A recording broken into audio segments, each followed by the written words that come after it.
Lamig kayo! Pumunta ako ng Bohol para magkapon ng libre at ito ang nangyari.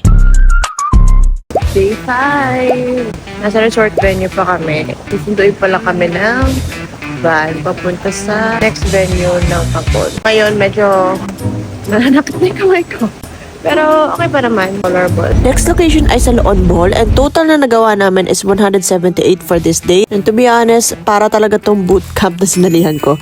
Day 6! Kasi I'm very thankful sa lahat ng vets na nakasama ko dito at nag-guide ako. Throughout the Kapon serye, ayan sila Doc Clark, Doc Ide, Doc Alfred, Doc Aina, ang father of flank, si Doc Joden, at si Doc Shannon. So last location ng Kapon ay sa Tubigon, Bohol. Makaloko. Mga kanta dito. Pang sawi. And total na nakapon for today is 138.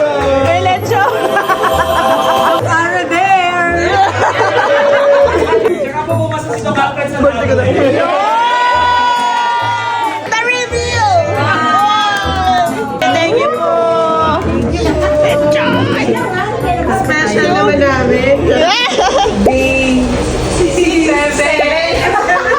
Day 7. We're gonna go swim. Kasi alam pala. Ron, oy, tae.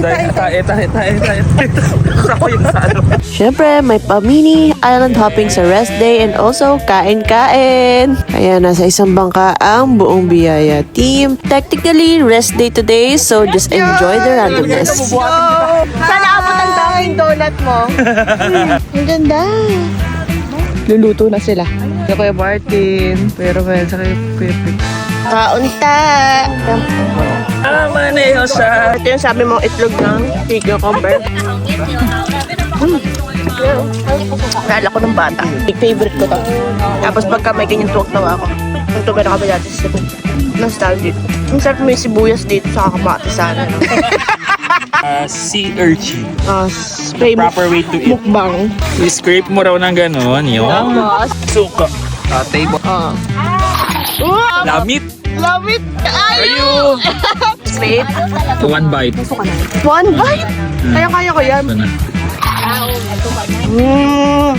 Lamig kayo! Oh my God, ang saya. Ang taas ng stairs pumunta dito.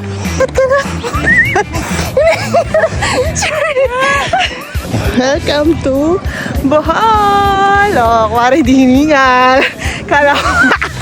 Siyempre, pasalubong time, asin tibuok para kay na mommy. Bye, Bol. Dagang salamat. See you soon!